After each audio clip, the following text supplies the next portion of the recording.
Time 9 o'clock. I'm going to call the meeting to order. Would you do a roll call, please? Sure will. McIntyre. Here. DeCook. Here. Schultz. Here.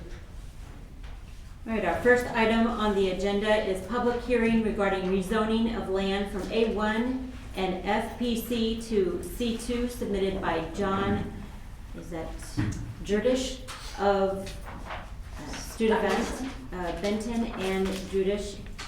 Owners of the property in question are Webb's RV Park, Dale and Linda Webb. I would move that we go to a public hearing regarding the rezoning of land from A1 to and FPC to C2 for Webb RV Park. Second. Further discussion? I'm sorry. McIntyre. Aye. DeCook. Aye. Schultz. Aye. Okay. Webb's RV Park is owned by Dale and Linda Webb. It's zoned A1 and FPC. A rezoning is being pursued to bring the property into compliance with the zoning ordinance to rezone from the property from A1 agricultural and FPC floodplain and conservation to C2 general commercial highway service district. The use shall continue in its current state as an RV park without any further expansion. And Webb's RV Park has operated out of compliance with zoning regulations for years. We've been working with the Webb's and Environmental Health and the Webb's attorneys in our office to bring the existing RV park and campground into compliance with no further expansion. Staff recommended approval of the compliance rezoning request for Webb's RV campground with no further expansion. How we got to this rezoning request was there was a complaint about a dumpster, and came into environmental health, and Kate and Shayla came to our office, and we went out and realized there was multiple sites, and we had talked to the Webbs, and they had said that there was some paperwork, whether it was a special use or a rezoning, and I turned the office upside down and could not come across any paperwork for a special use or rezoning of any sort. I remembered him coming in and visiting with Bob numerous times, but was not in those conversations, so I was not exactly sure what had taken place. But he kept saying it was in the 1980s. And again, so Don and I and Carrie talked, and this has kind of gone on for a year or two. And so we've been working with them, and in the meantime, Environmental Health met with the DNR and had them come out and do look at the septics and make sure that everything was in compliance with that and do inspections on that. And so it was decided that probably the best way to bring it into compliance, because it has gone from 30 spots to 101, was to bring it in for a commercial rezoning with no further expansion. And so again, I decided I'm going to go try to turn the records in the files one last time, and I happened to find a file that said Webb's signs, and so I pulled that out, and tucked in there was a special use permit information. So it would not be how we would ever have filed anything, but that was done back in 1981, and so pulled it all out, and we did manage to find a special use permit that was issued by the Board of Adjustment in 1981 for 30 spots at that time. So he has, from 1981 to 2019, gone from 30, and he currently has 101 spots. So we did send out the notices to the neighbors, and we have included everything in your packet, and from the neighbors, and we did receive a phone call on the 15th of November from a Mike Mendenhall, and he's not within the 500 feet of Webb's RV Park, but someone had put a copy of the public hearing notice in his mailbox, along with some but not all of other neighbors outside of that 500 feet getting that notice also, and he was in opposition to that rezoning, and he was gonna be at the meeting that night for the zoning commission. I sent everything that we had received for the zoning commission, in opposition to you that night. That was included in your packets. I have since received, a letter, dated to you, and you received that yesterday. That was from Jim and Linda Richards, and so you have that. And I've received multiple calls from Eric Sheets. Him and his wife Amanda have some concerns, and they have, and he sent a packet in on Monday that we sent in, and so you have that information. And so that's kind of the new stuff that was received. And the zoning commission recommended 4-1 approval of rezoning of this application with restrictions. And those restrictions were that the property shall only be used as a campground and RV park, that no further expansion beyond the existing 101 campsites be allowed. The owners, Linda and Dale Webb, shall follow all local, county, state, and federal laws and regulations regarding the property, Webb's RV Park LLC, and that stipulations shall apply to future owners of the real property and Webb's RV Park LLC.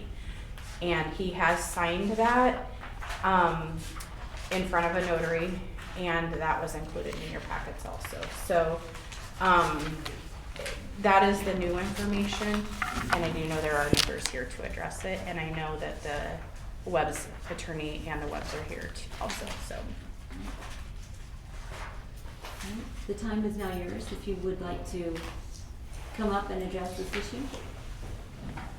Do you have a preference on which side goes first, or? No.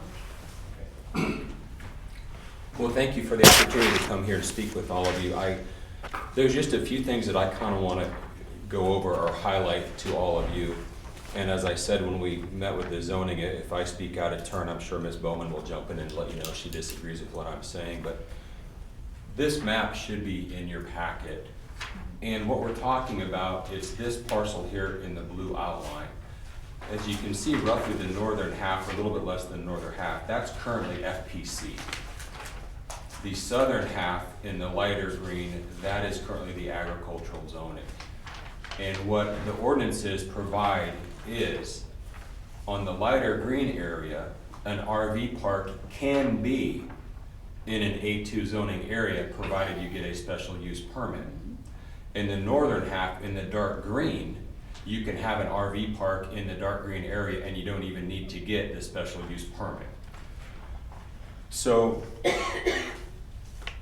Dale has had this property for over 40 years. I believe it was around 1981 or so. And as you've heard, there was a special use permit that was obtained back in the day that allowed up to 30 spots. And again, the special use permit would have applied to the light green area. And I would tell all of you, the RV park and the sites, there are sites in the light green and in the dark green. A majority are in the light green, but there are also a significant number in the dark green. So in essence, in the dark green, the Webbs can have an RV park without needing a special use permit. In the light green, they can have an RV park provided they get the special use permit. In this case, they did get the special use permit. It was up to 30 sites at the time, and nobody's going to dispute that there are 101 sites there now. Over the years, it was Dale's understanding that he had been told that he was grandfathered in and that he could expand, so he continued to do that over time.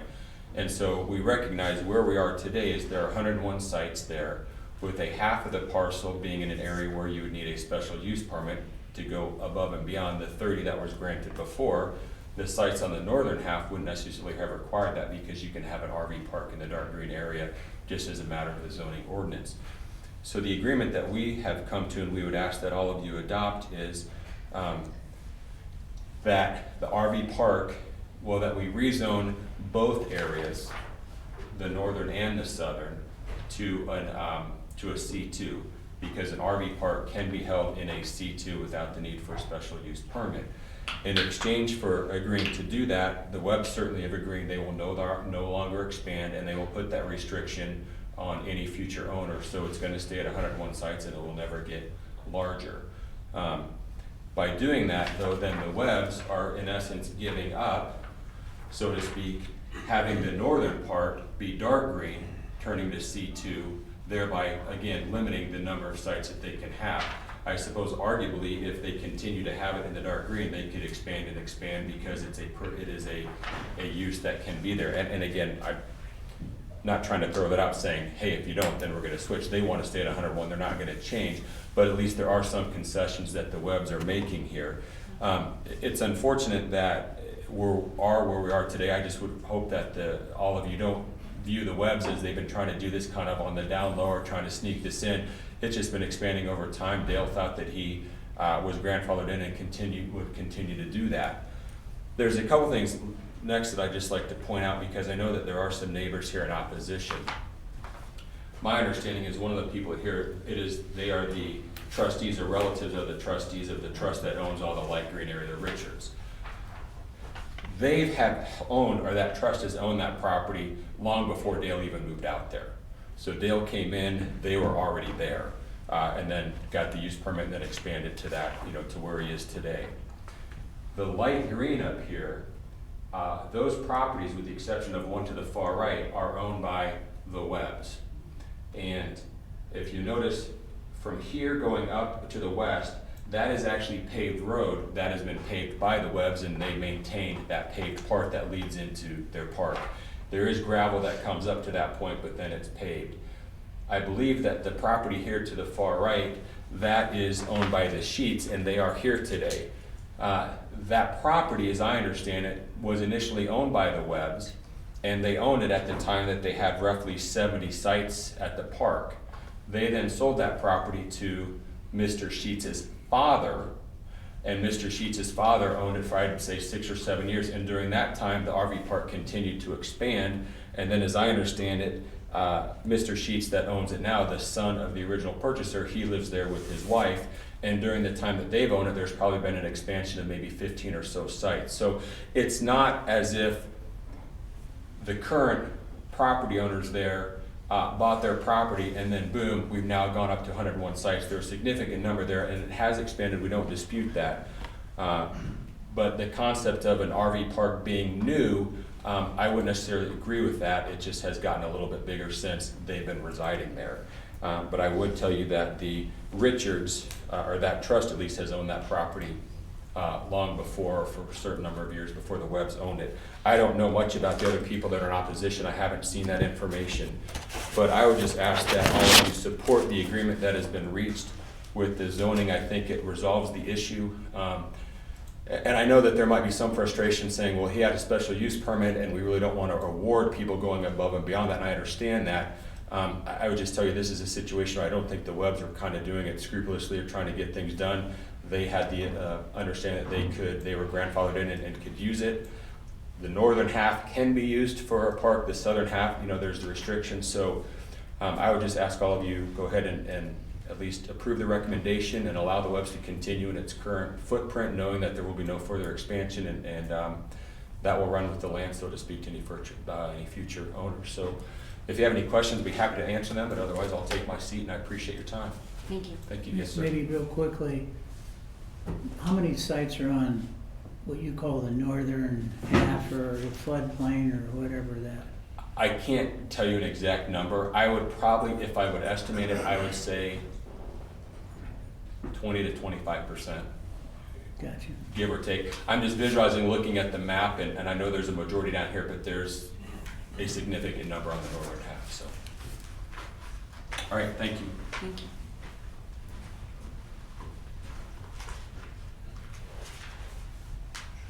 Any other comments? How do you do?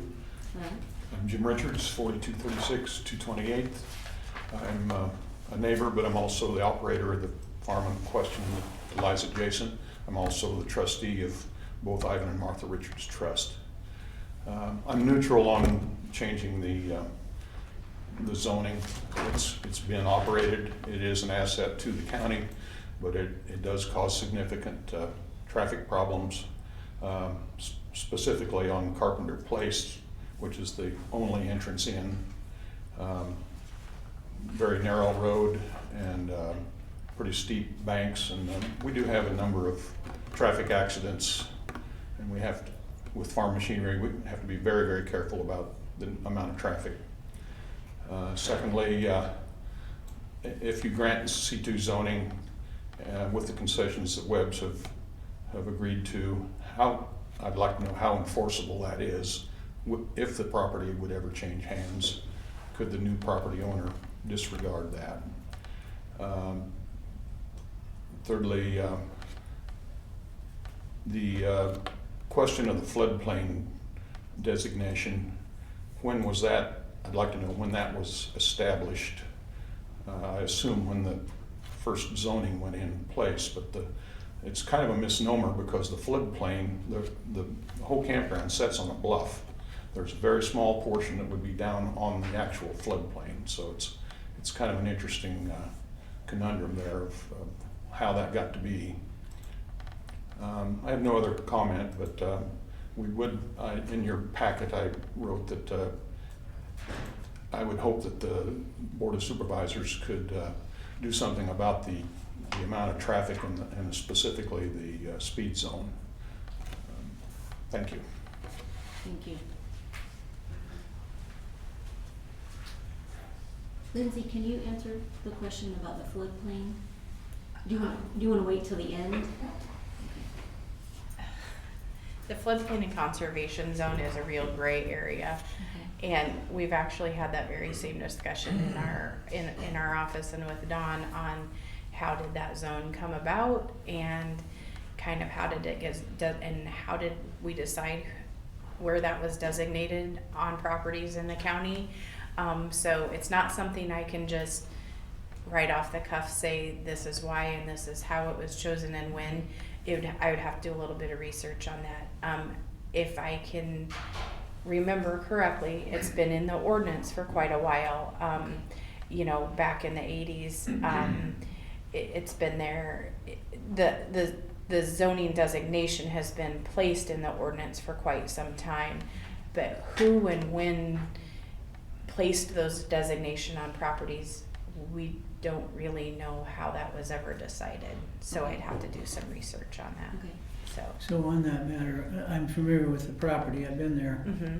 I know it is like 50 foot above the river or whatever. Mm-hmm. So the floodplain is down by the river?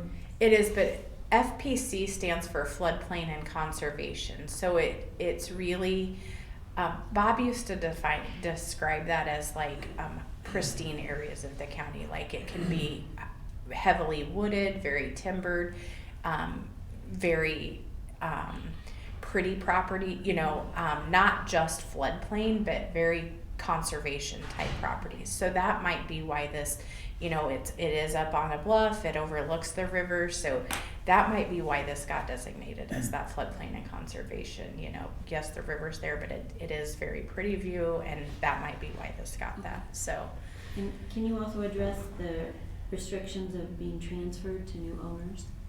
that would just be this. If this would be approved, this document would get.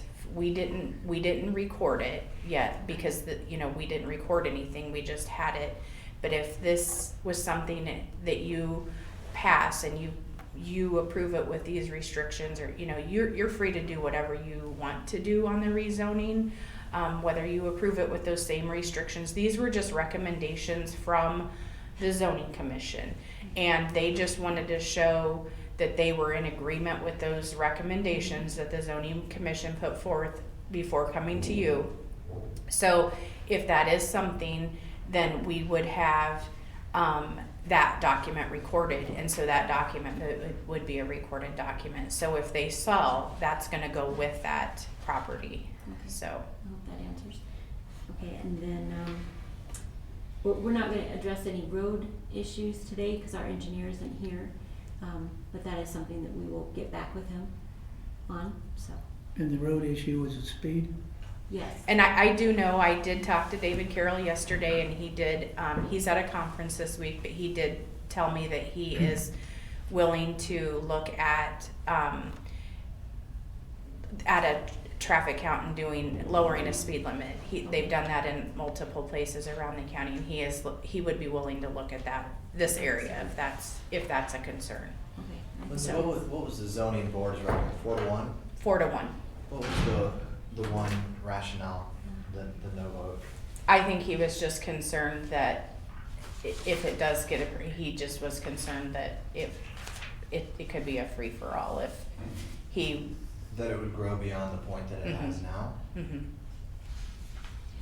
Yeah. Yeah.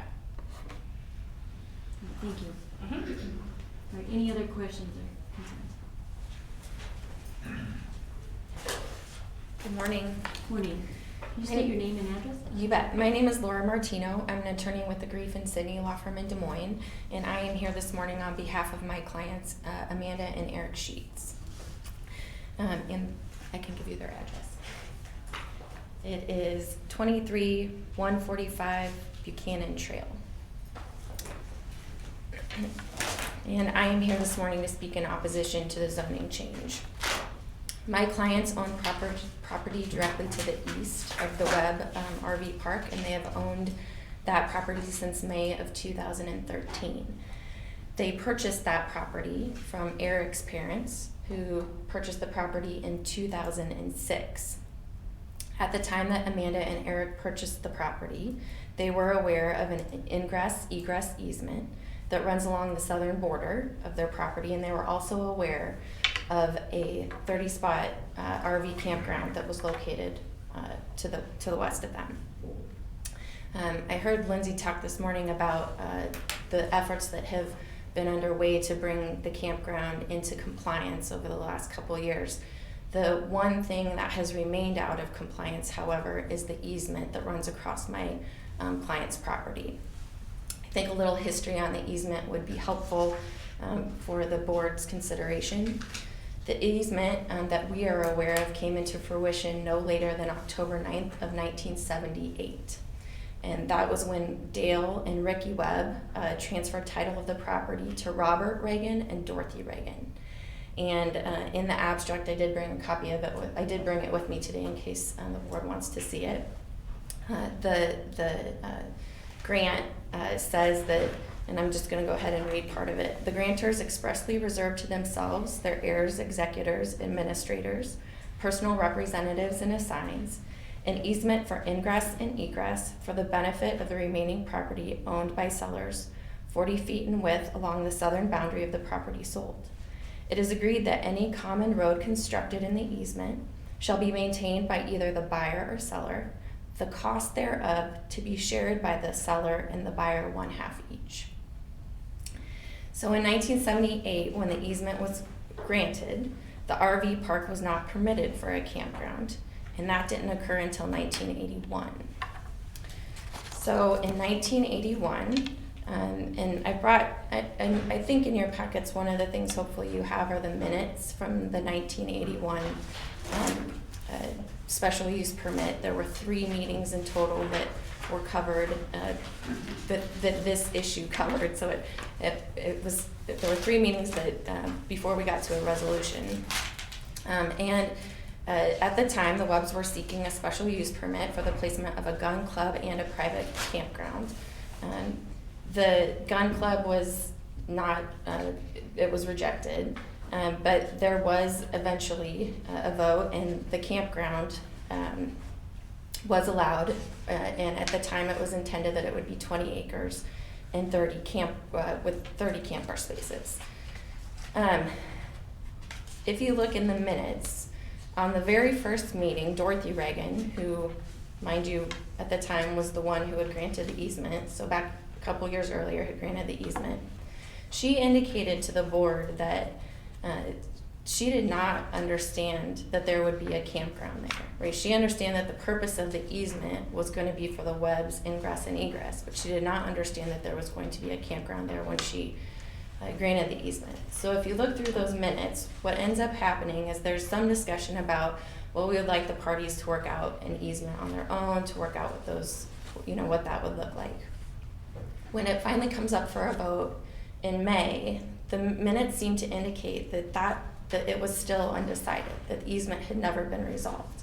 And we've looked through the abstract and we've never seen that the easement ever got updated.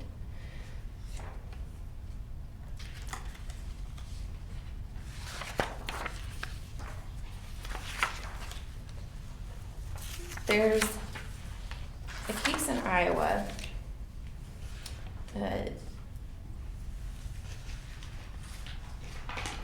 It's Stu McDevelopment, Inc. versus Fisher, and it's cited at 770 Northwest 2nd, 839. It's a 2009 Iowa Supreme Court case. And in that case, what was happening is that there was a residential development that some folks wanted to start, and there was an issue with an easement. And so the people that wanted to start the development had gone to the court and they said, hey, we think that that this easement allows us to use the ingress egress for all purposes. Property owner said, we disagree. And Iowa case law is clear that the purpose at the time that the easement was granted is really the purpose that we look to. And so the court said essentially that the property owners were correct, that the easement did not support the change in use that would occur when you go from 2 farm properties to a residential subdivision. That is essentially what we have here. We have gone from a farm property back in 1978 when the easement was granted to a 30-spot campground, which certainly my folks agree they knew about when they purchased the property, to a 101-person campground. And I think we can all agree that when you triple the size of a camping space, the traffic that comes with that is significantly greater. And so that, is the problem, is what we have here is an easement that does not support what they want to do. And I don't think it necessarily supports the 30 space campground, but it certainly does not support a 101 space campground. And if you have a question on that, look no further than the language in there that says that they're supposed to share the costs of the upkeep for the easement, because that is certainly not something that my folks ever agreed that they would buy into, is to share the cost of upkeeping a road for 101 campers that are coming through, at all times of the year. The other thing that has changed with time is that there are people that are living full-time back in that space now. And so that is our second concern when you look at the rezoning. C2 rezoning allows for mobile homes. We do not think that that should be a space where mobile homes are allowed. And while I appreciate that the zoning commission has made some recommendations on limitations, we have concerns of how those limitations would be enforced or if they would be followed.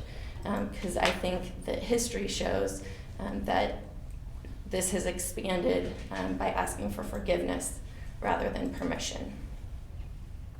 The last concern that my clients have is that when they purchased the property from their parents, they certainly thought they were moving into a rural area. They thought they were buying an acreage. They now live on one of the more heavily traveled roads in the county. They have young children, 3 of them, who enjoy playing outside when the weather is nice. And of course, they have concerns about them doing that with such heavy traffic going through the area. So because of those concerns, we think that the special use permit really should be limited to what it was before. We think that he should be held to his 30 spots on 20 acres unless some additional change can be made to the easement. And no one has approached my clients about making such a change.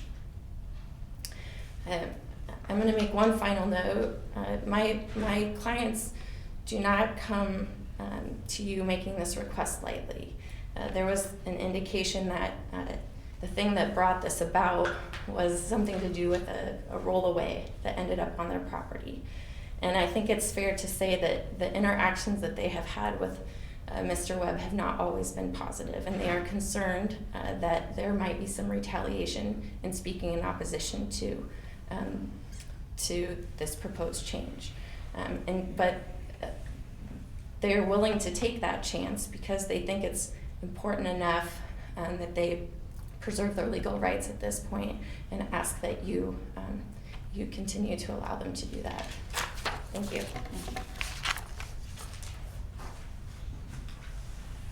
Questions? I might have some later.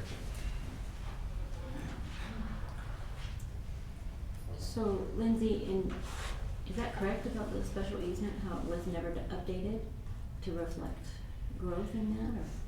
Do you want to address the easement? Are you asking about the easement? Yes. Or are you asking, so the county does not enforce easements. Easements are between the property owners. Okay, They go with the property. So the county would have nothing to do with that easement. That would be between the two property owners. And the county would not enforce the easement. so what would be the purpose of recording it with us then?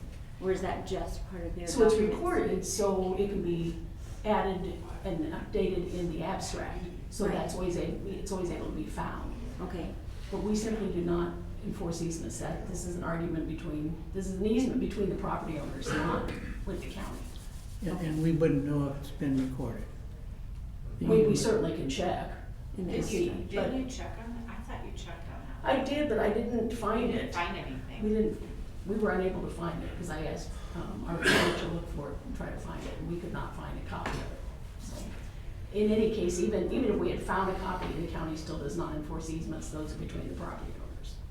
Okay, so before us is rezoning from A1 and the FPC area to a C2 with no reference to the easement because that's out of our jurisdiction.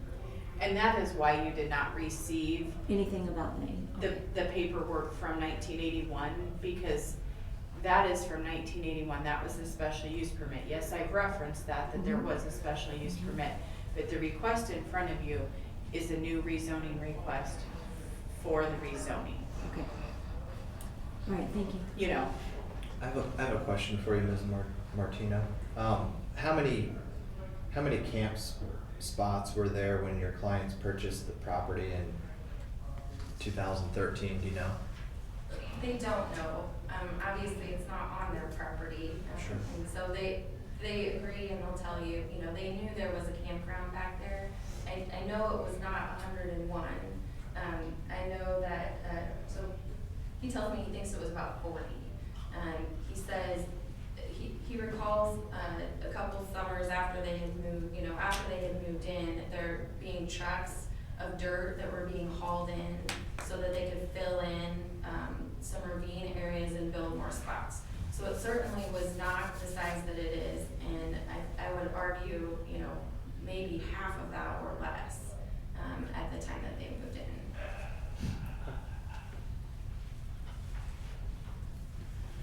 Don, on the shared cost of the road, is that, we can't touch that.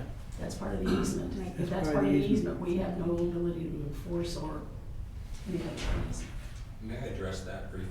Sure. Thank you. The road that we talked about that has been paved, Mr. Webb has covered 100% of the cost of all maintenance related to that road. He has never gone to anybody else asking that they provide any coverage for that. The argument presented to you regarding the easement, that's kind of a creative argument. I would just submit to you that that's not before the Board of Supervisors. Whether or not they believe that this easement somehow can limit traffic as it relates to the number of sites, that's a completely separate issue, new to me today, and I would just ask that all of you not be kind of looking over at this easement when that's really not before all of you. But from a maintenance standpoint, the Webbs have covered the cost of that 100% the entire time, and they never gone to the Sheets or anybody else to ask that they cover any costs related to that road. So, Would you happen to have a color copy of one of these? Mine's in black and white. It's difficult to have So is one. mine. And then here's my other question. All right, so Carpenter Place is paved, Buchanan Trail is not paved. I want to know what's paved. Buchanan Trail. Okay, so everything's paved on the light pink dots up until Carpenter Place, and then that's not paved? I believe everything is paved from that point And here and then across there. But let me just confirm with that. There's 2 miles of pavement In the campground. Basically from Carpenter Place, from the county okay. road, all the Right way here. in paved. from right here. Yeah, county road. Oh, that's what it showed me. Whole entrance.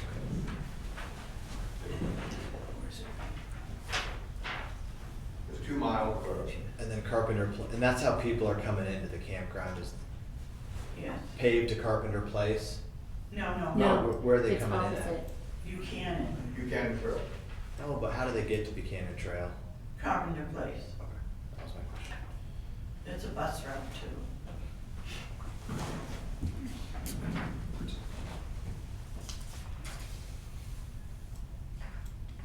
So I guess it's not so much a question, but it's more of a comment.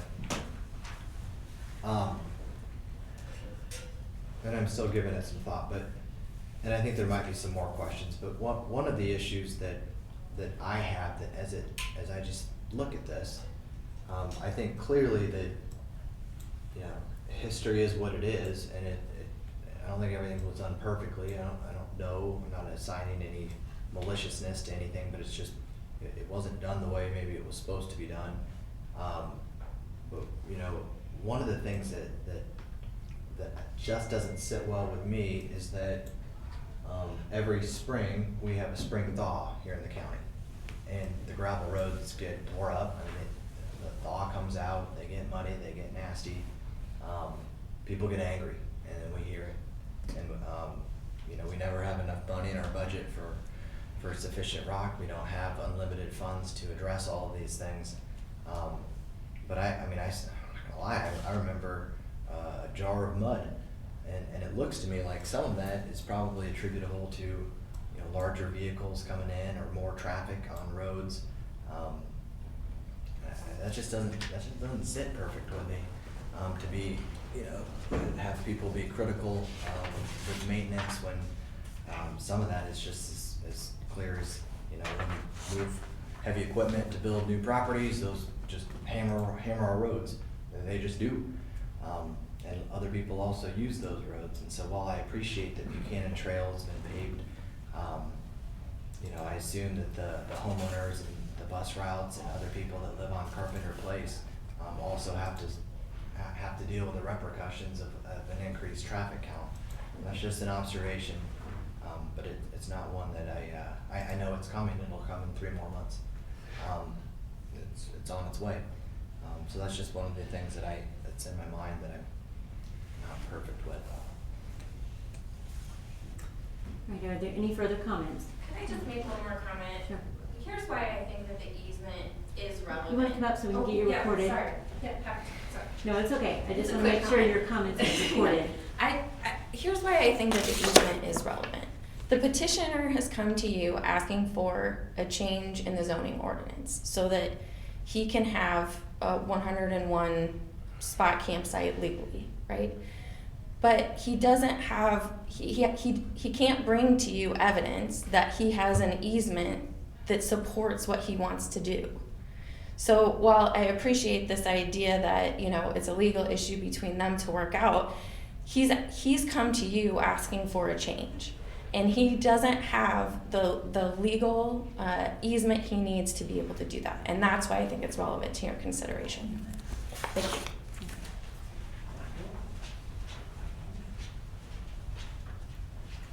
Yeah, I guess my only statement to that would be that I think that the county attorney, our county attorney's office has indicated that it's not pertinent to the zoning. Is that? I'd like to add one more thing, Jim Richards. There is another easement involved, and I know you're negating the idea that the easement has a value here, but the first little point of ingress, the north-south piece from Carpenter Place to the Sheets property is an easement from the Richards Trust that was granted. We would have to look back, but that was probably recorded. Thank you. Thank you. John, back to my question, the easement's not an issue, right?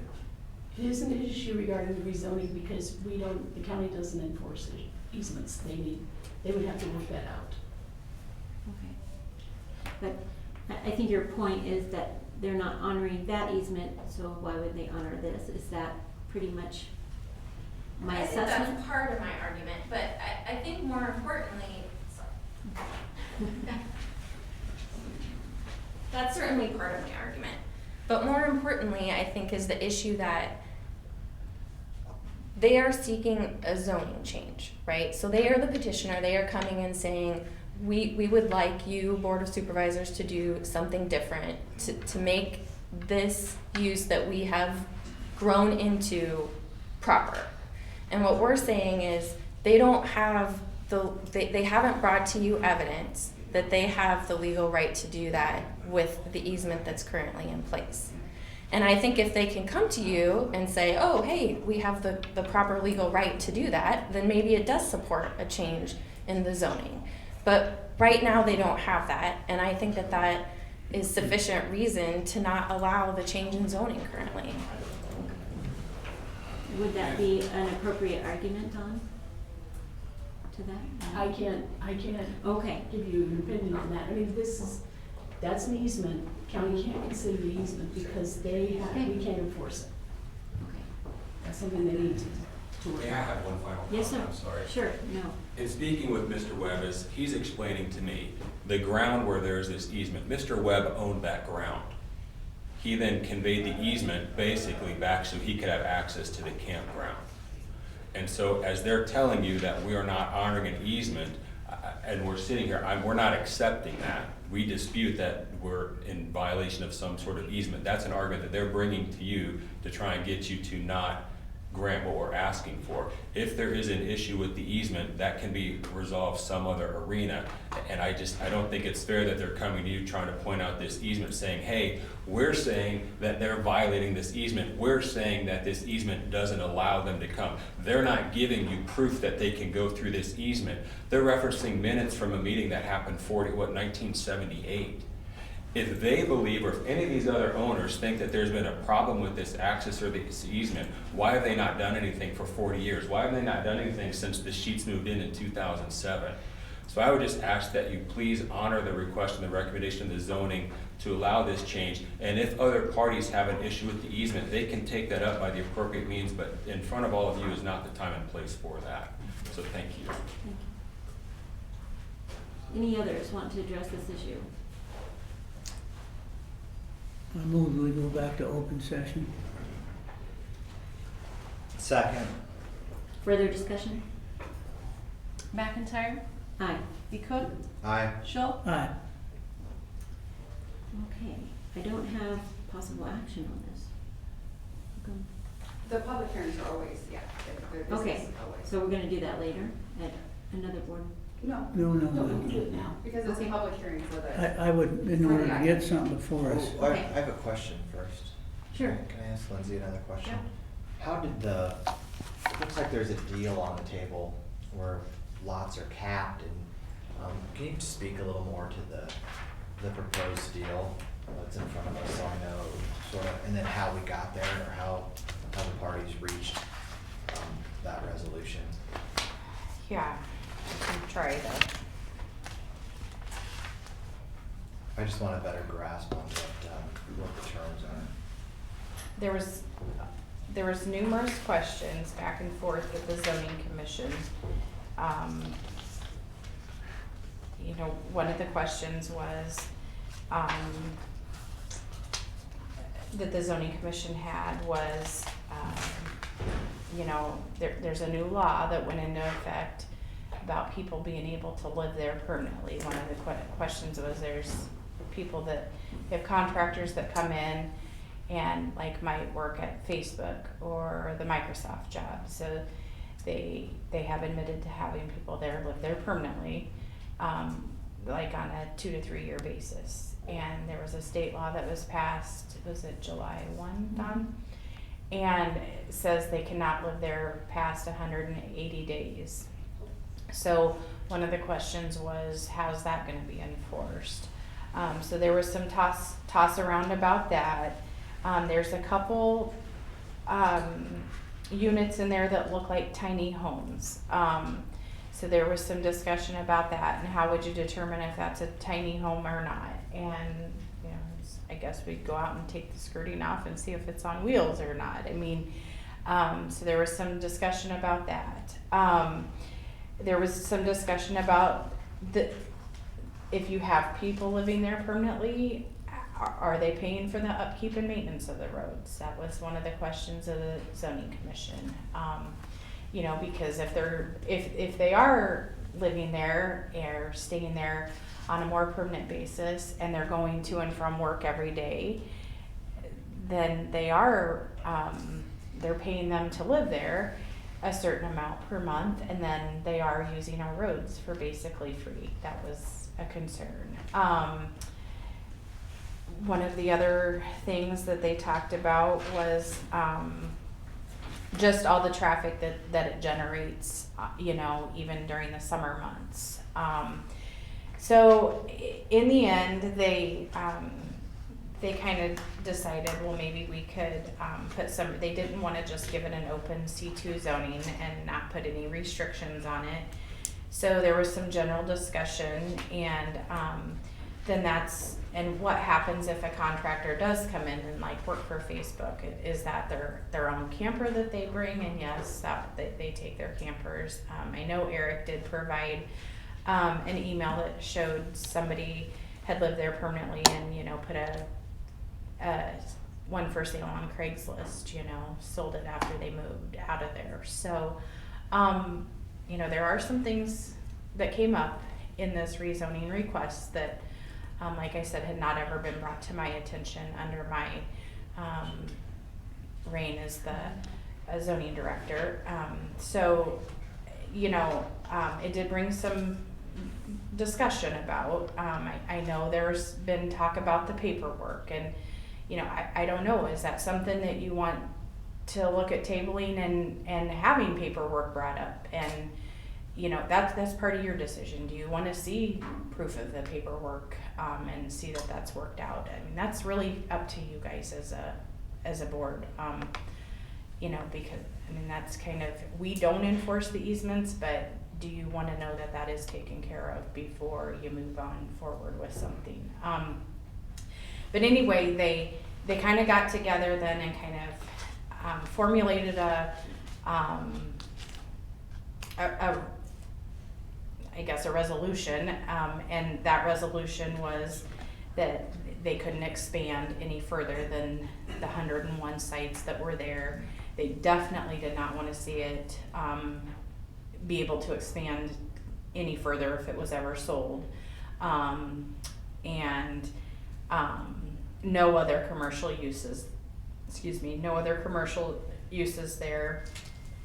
And that the same restrictions would go if it went for sale to somebody else. So that was kind of how they came up with that. But there was a lot of discussion about it and kind of a lot of going back and forth. And they had a lot of questions like you did. And I would say they didn't take the decision lightly. I think it was just, yeah. I don't, you know, they could always go back and apply for a special use permit for, you know, and see for more spots. They can, I don't know what the best answer is, but we need to try to figure out what to do to get this into compliance, you know. Okay, as the Webb's lawyer explained, they don't need permission on those northern areas, only on this FPC that we're discussing. Not on the FPC, they need it on the A1. On the A1. Mm-hmm. That's where the special use permit has come FPC in. allows it. Okay. But A1 needs a special use permit. Okay, so that's what their special use permit is. And we're not discussing that at all. That's gonna stay a special use. We're just concerned with Well, I would the say small the ones. special use permit at this point would be voided because they've exceeded the 30, Okay. you know, they've exceeded the 30 spots on that. So we are past the special use permit. Okay. So we really need to look at, do they go back to the Board of Adjustment and reapply for a whole new special use permit and present this all to them and try to get granted for 101 spots? Or whatever the whatever the Board of Adjustment would grant them for, whether they take that back down. I don't know what the Board of Adjustment would do, whether they go for a rezoning, whether they maybe comes back and tries to rezone it all to floodplain and conservation. We've never rezoned anything to floodplain and conservation, so I wouldn't say that would be, we've never, we don't know, I think, enough about I don't think, to me, that's not something we recommend, is a floodplain and conservation zone to people. So that wouldn't be my recommendation. Mine would be to take it to the C2 if that's what we're gonna do, but if we're gonna go the rezoning route. I just, he does have private septics there, and those have been inspected. I included that stuff with, yeah.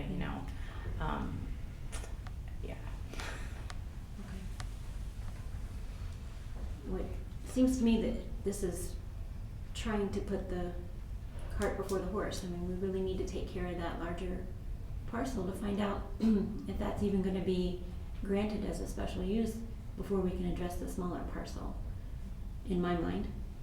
So I'm confused about the special use. That isn't even a part of this, is it? No, to me, this is, the request in front of you would be we're for getting the special use permit and we're going forward with the rezoning request. This is, you're considering a rezoning, and the special use would be null and void. right, and so in my mind, forgive me if I'm not understanding this correctly, but if that is null and void, then we're only speaking about this small parcel that has how many campsites on it? I mean, isn't it all over their land? It's not just on this one area. This would be, do you have your maps there? No. Okay.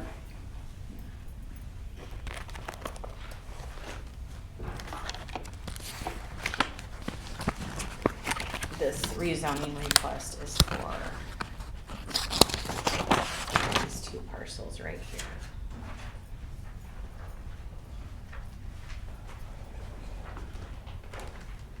This is FPC, Right. and this is A1, so this is what we are requesting to rezone all to commercial. Okay, so he doesn't have anything up here, and this is not his. No, it's just Okay, what's outlined here. It's just these. Mhm. This, and there's no other campsites on any other land? Just those? Just this parcel that we're looking at? Yeah, that's what we're looking at. Okay, so, like what you said, the special use is done away. We are now going to replace that with our Rezoning request. rezoning, That- if it's passed. If Okay. it's passed, that's what we're trying to bring into Okay. compliance. And if it is- isn't passed, what happens? They're not in compliance? They're not in compliance, and then And so they have to go back to the Board of Adjustment? that would be a suggestion, yes. All right, this is really confusing. It- Okay, all right, thank you, Lynn. Mhm.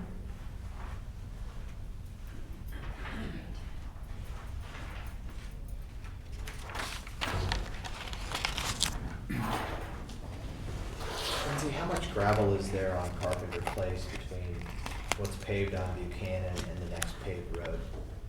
It's paved on Buchanan and the next paved road. Okay, 2 miles? right as you come out of, Don and I went out yesterday, and it's 3 miles. Oh, sure. Now, it depends on which way you go too, but the normal route off of. The normal 5 route that says Webb's Campground, and you Mhm. take the signs that say Webb's Campground off of Highway 5 to the entrance of his campground, it's 3 miles. Mhm. Wow,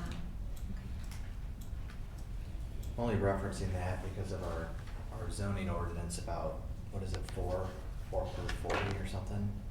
I mean, if this wasn't a campground, if it was just egg land and you wanted to put If you wanted to eight, subdivide. 7 or 8 homes on it in a subdivision, you'd be paving to the next nearest road, Right. and that's prohibitively expensive. At Mhm. 3 miles, I get why that's not a winning ticket for you.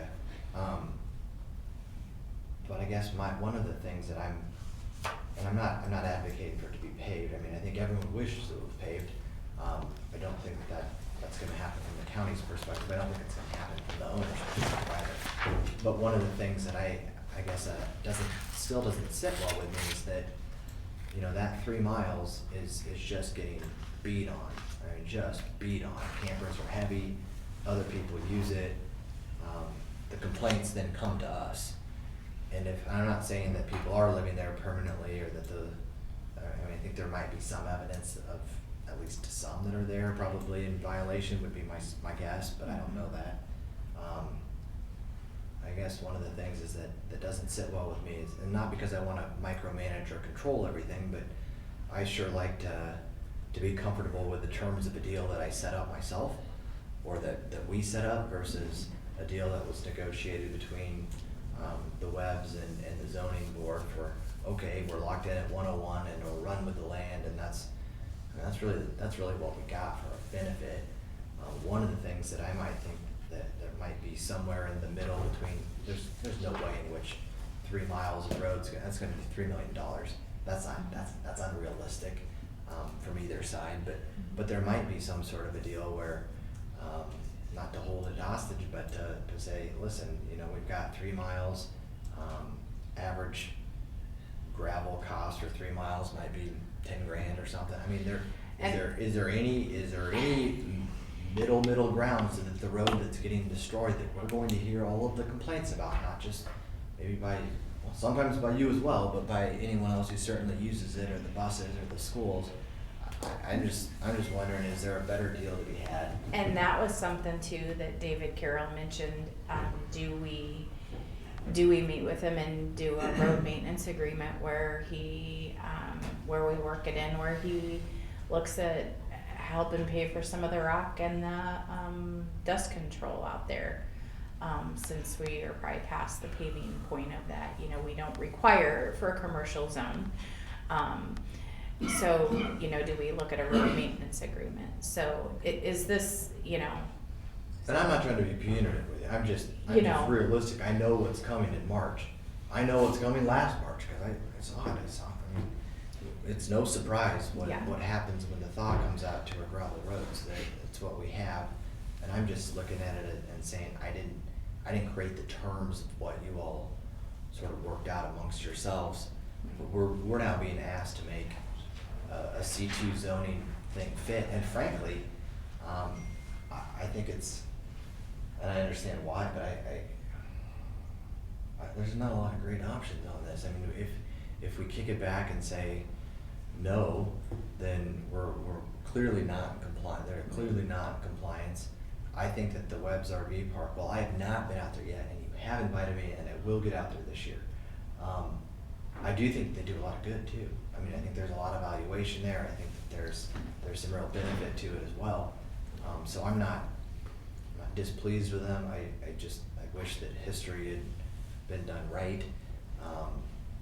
But I do think that there's maybe some sort of a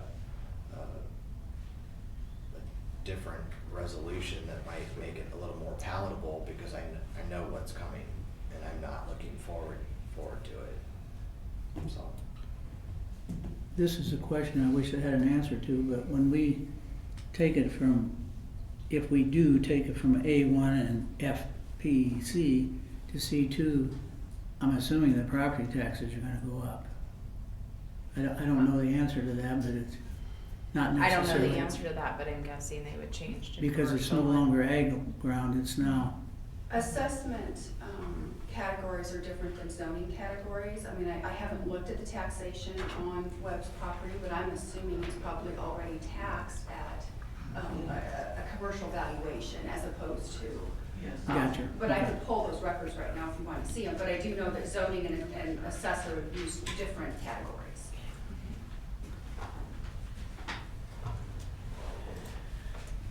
Okay. Well, I appreciate the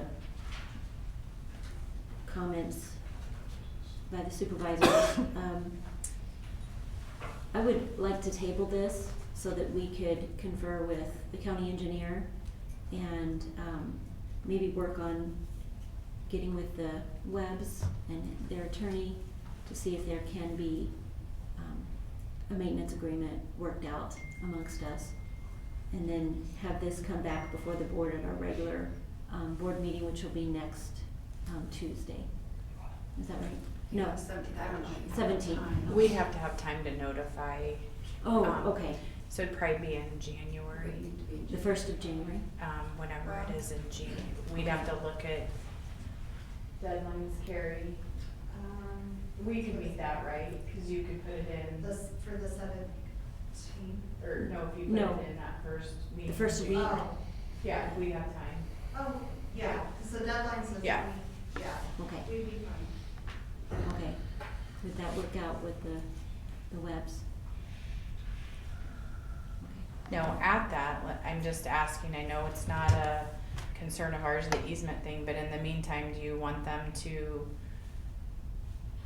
I think that would be I in mean, is that part everyone's of? best interest, that everyone could get to a point where they would be happy with their easements, but that's not our jurisdiction. I would be, personally, speaking as how I would vote, I would like to see them work this out before that date, yes. I know. I mean, I don't think it's gonna, I think it's gonna be a realistic expectation Yeah. for the parties to work this out by that date or even in 6 months from now. I mean, the sheets are gonna take the perspective that whatever was assigned in the past was 30 and the Webbs are at 100, and so I don't see how, I mean, that might be a litigation that's not here, and it's not really our, I just don't see that as a realistic possibility. I just would like to see them take steps Oh, towards it. but- I would too, I just don't know as though that's something fruitful is gonna come from that, but, I will say this, I'm not comfortable today to do a zoning change on the property, but I will indicate to you all that I think that it's a necessary step, and I think that we can work towards that, and it wouldn't surprise me if that's ultimately what happens. Yeah. But I Do we just, have to I wanna set that city? get a little more information with our engineer, and I wanna get a little more information on some of the terms of it, to get a better grasp on it from my perspective. So today's date, I'm not comfortable going forward and saying, yes, let's christen this C2. But I think that's, from my perspective, that's probably the likely outcome. I mean, at this point, I don't see us, we just have a lot of choices. But before we get there, I think that we can look at some terms of it and make sure that, the county aspect of it is addressed. So, and I'm not saying that the zoning board didn't, I'm just saying Oh, no. I wasn't maybe perfectly thrilled with the work that it came out at. Well, they don't deal with those issues in the springtime like we do, so. No, and that was just kind of a start to get it to you, and like, you guys can make whatever you can put whatever on it you want restriction wise, that's fine. That was just kind of something, and and we can change the resolution, and we can redo it, and they can sign that, that's totally fine, so. We would need to though, we need to, obviously, Megan, and we'll have to set a new public hearing date, on the 17th for Okay. that meeting in January, so. That whatever meeting date you want in January to set that to, so. Just to get something before us, and it probably is gonna die for a lack of a second, but I would move that we rezone the land of Webb's RV Park from A1 and FPC to C2, with the only 2 restrictions I think I really heard was, maybe it's 3, it'd be a campground with no more than 101 sites, and any future owners would have to have that same restriction. That's my motion.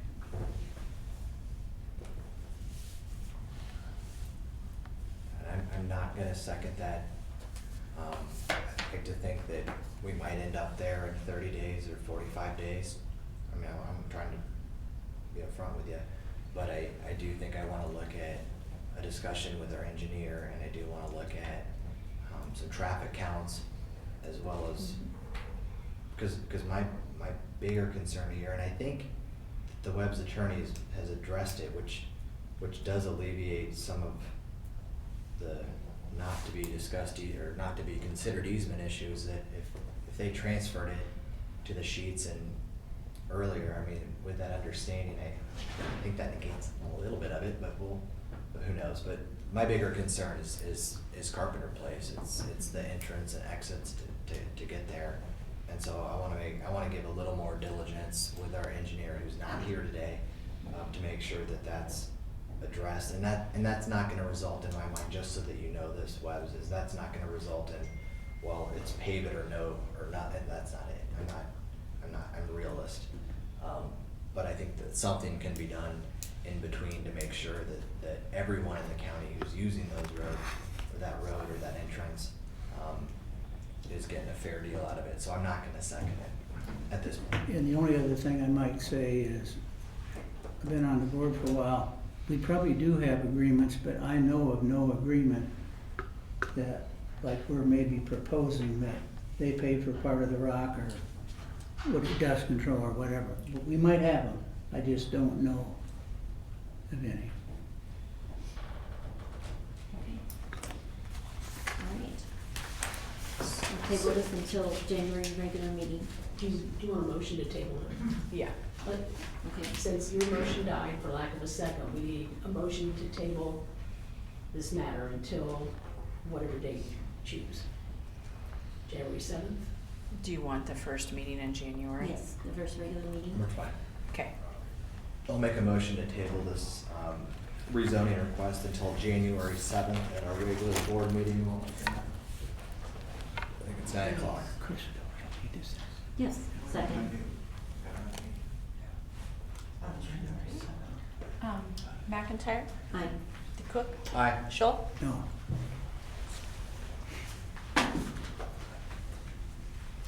Okay. Our next item on the agenda is item number 2, public hearing regarding rezoning of land from A1 to C1 submitted by Dollar General. Okay. Dollar General would like to build a store west of the interstate on G50 highway. Looking to locate this store on a 3-acre parcel owned by Doyle and Beverly Ellis. Dollar General would like this. It's on the north side north side of G50 highway. It's on the very border of Madison County and Warren County. We recommend approval of that. The zoning commission recommended 5-0 to recommend approval of the rezoning application. Also, we had Jeff Nickel with Madison County Zoning called in on 11/13 to inquire about the rezoning. We explained it was for Dollar General store. He wanted to know so he could share it with his board, and he didn't foresee there being any objections from Madison County. He stated it'd be a good location with probably a really good business. We never did hear back from him, so when he was gonna talk to them and let us know if there was problems. So, we did not ever receive any correspondence for or against it, so. I would move that we go to a public hearing regarding rezoning of land from A1 to C1 submitted by Dollar General. Second. McIntyre, Aye. DeCook, Aye. Schultz. Aye.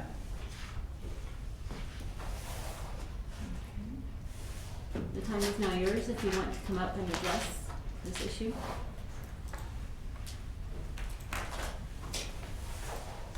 Good morning. My name is Paul Brown.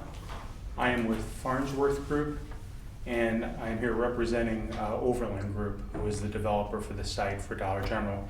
My address is 301 West Washington Street, Pontiac, Illinois, 61764. I'll be brief. I know you've already had a long morning. The zoning administrator did a good job, giving the background, but basically we're looking at a 9,100 square foot Dollar General store that's a fairly standard size. I don't know if you have this in your packet or not, or if you've seen this, but that's basically the site. This would be the road here, this would be north this way. It's a 3-acre parcel. Pretty much the back half will be grass, it won't be used. There'll be septic field back here, but it will have public water, 48 parking places, and it's from the center line of the road to the face of the store. I think it's 163 feet back. We're Overland Group, in case you have questions, basically the way it works is that we're a surveying and engineering firm. We work for Overland Group. Overland Group is the developer. They basically seek out properties. Dollar General says we want a store in this town. Then Overland Group finds these properties and they develop and they build the stores and then they lease them back to Dollar General. So I really don't want to take up a lot of your time. I know that the zoning board didn't have any questions, but I'd be more than happy to answer any if you have any. Do you know how far it is from the city limits of St. Charles? It's I think, is it actually within the city limits or is it? No, It's just couldn't- outside. couldn't be. It's close. I had that map up, but yeah, I'm sorry. It is a little bit outside of the city limits. I can't give you an exact distance. Is it that far? How far, Lindsay? I'd say between a mile or two. Gotcha.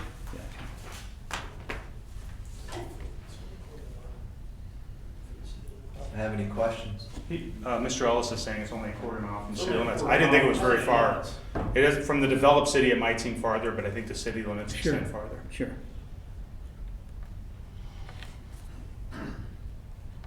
I would move we go back to, Are there any other public comments? Thank you. Okay, thank you. I would move we go back to regular session. Second. McIntyre, Aye. Schultz, Aye. DeCook, Aye. I would take a motion to rezone the land from A1 to C2 for Dollar General. I would move that. Second. Any Mac- further discussion? Thank you for choosing Warren County. Was it C1 or C2? C2. I have to see C1, C1. it is C1. I just want to make sure. Did you make a motion? Doug made a motion. Did you waive second, third readings? He did. And I would also, yes, it was a friendly amendment to waive second and third. And I consider it to be friendly. McIntyre, Aye. Schultz, Aye. DeCook. Aye. okay. Item 3 is public hearing regarding rezoning of land from A1 to M1 submitted by Mark Fargo. I take a motion to go into public hearing? So moved. Second. McIntyre, Aye. DeCook, Aye. Schultz. Aye. Okay. Mark Fargo owns lot number 28 of Concordia subdivision and would like to rezone the parcel of land from A1 to M1 to build a storage building to store construction equipment. Mark, it's on his property. Right now, there's a kind of a dilapidated house that he's planning to tear down. The property is right off of Highway 5 bypass to the south on R63 highway. It's directly south of the North Warren Fire Department. It's a highway location, which is what we look for commercial and industrial zone properties. Recommend hearing all evidence and let the hearing play out. Location makes sense for development with highway location, but needs to hear the evidence. The Zoning Commission recommended 5-0 to recommend approval of the rezoning application to you. We did receive information and I did submit that. That was from City of Des Moines.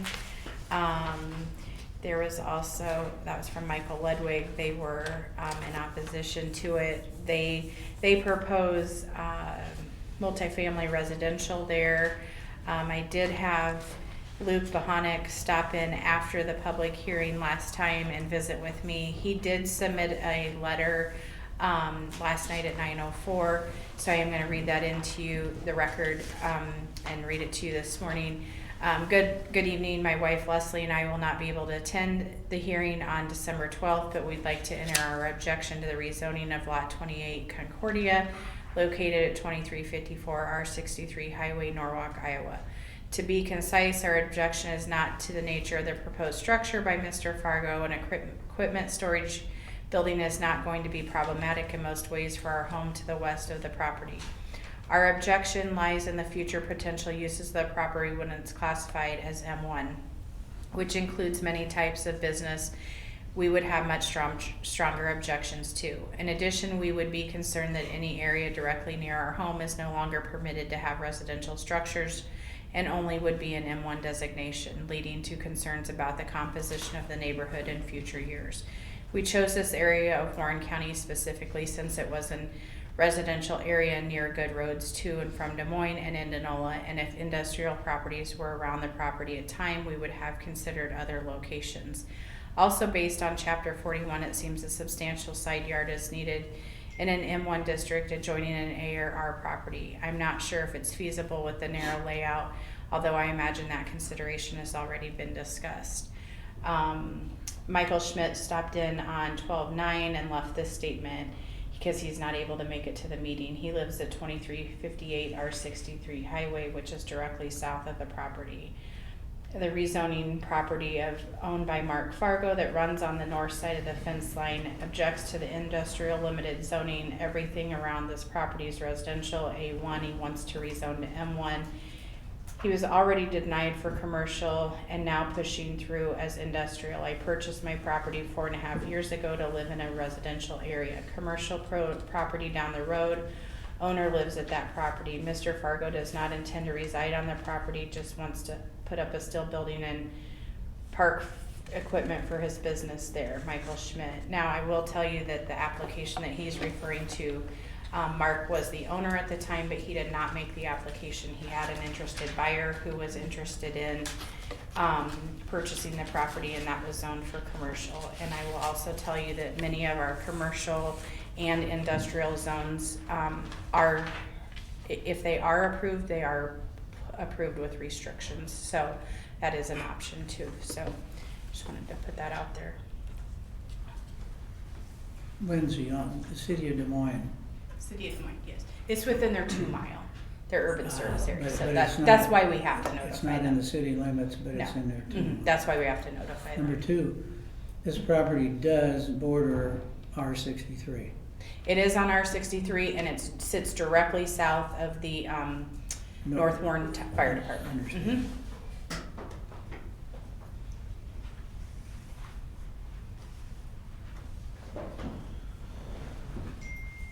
Another question for you, Lindsay. Yes.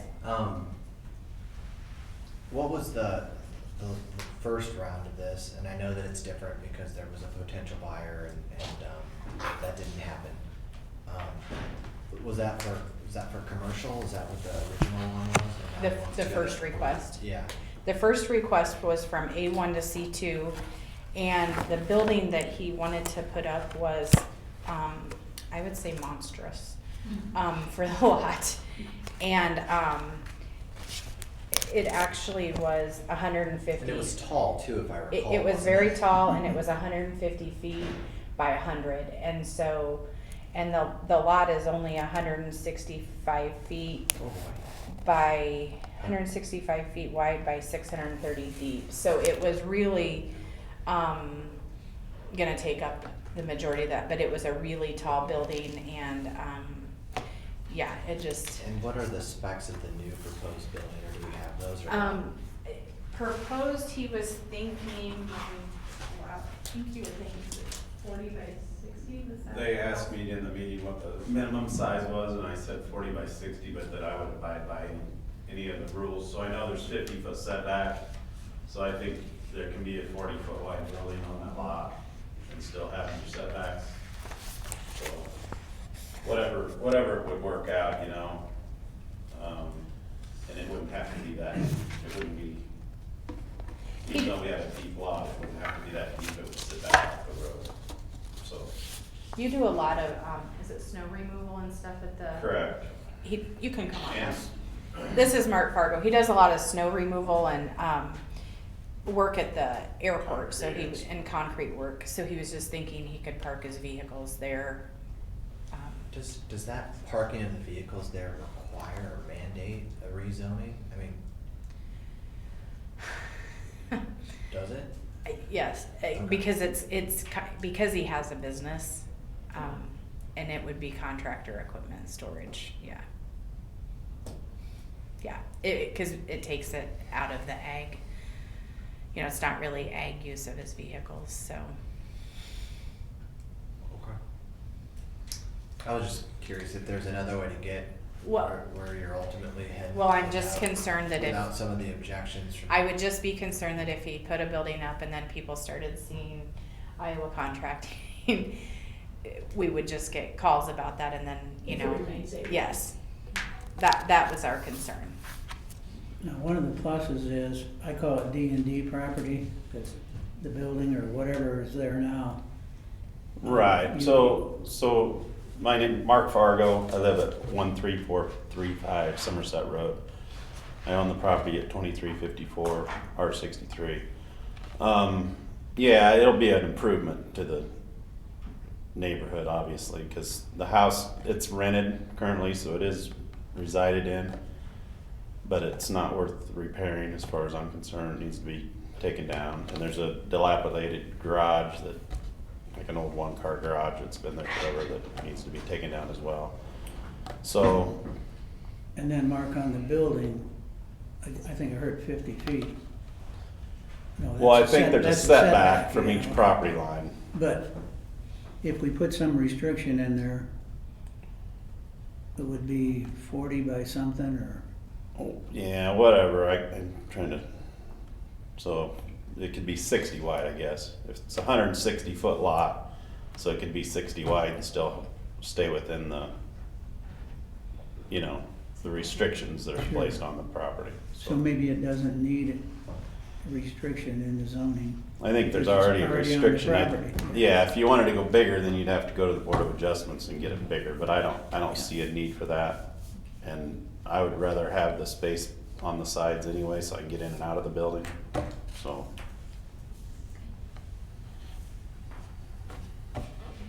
Any further questions, Mr. Fargo? Well, it don't matter. The neighbor to the south was concerned about water runoff. And I didn't say anything during the meeting, but I went there and no water runs his direction.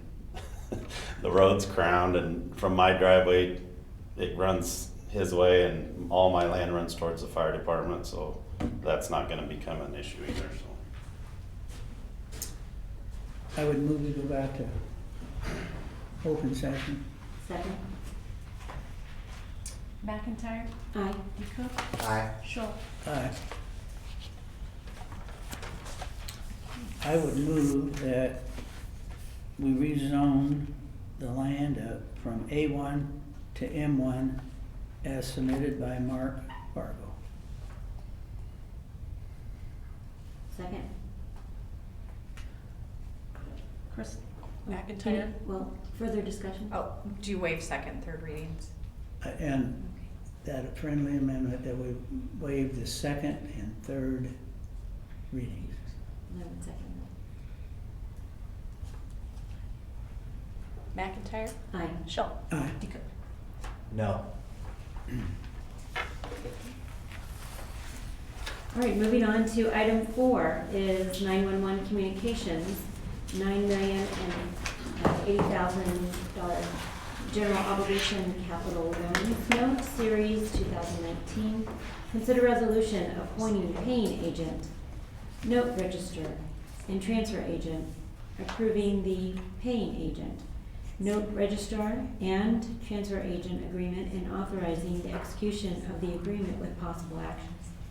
This is the final step in this process of issuing the bonds for the 911 communication. These are the documents that are drafted by Allers and Cooney. And this first one simply names that paying agent who will be handling the transaction, the bond transaction.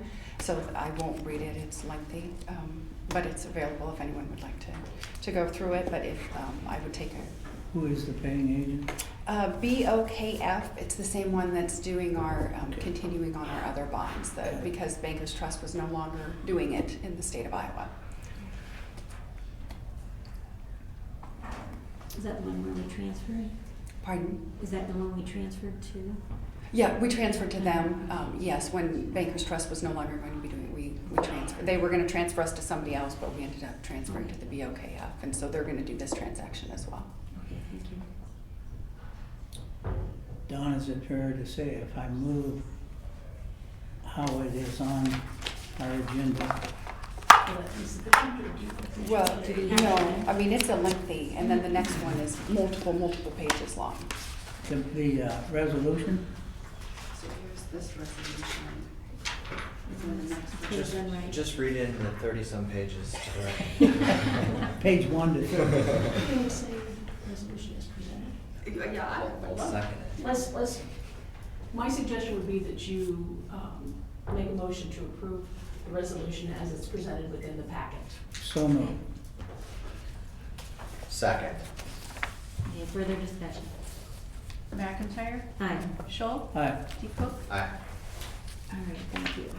Item 5, 911 communications, $9,800,000 general obligation capital loan note, series 2019.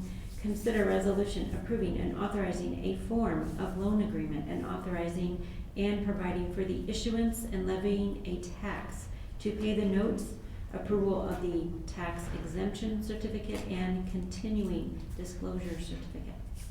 These documents will authorize the issuance of the bonds, will authorize the auditor to levy property tax to repay the bonds. It'll approve the tax exempt certificate that was prepared by bond counsel, which shows investors that the interest is exempt from federal income taxes. And it approves the continuing disclosure certificate, which tells the county what it needs to include in their annual filings for each year of the life of the bonds. And it is a large document, so I would, on Don's suggestion, recommend you approve it as presented within your packet. So moved. Second. Further discussion? McIntyre, Aye. Scholl, Aye. DeCook, Aye. All right. And we are going to take a short recess to move to the back, and then we'll continue there. Just so you two know, I've got to leave about 40 to What's that? See you after class.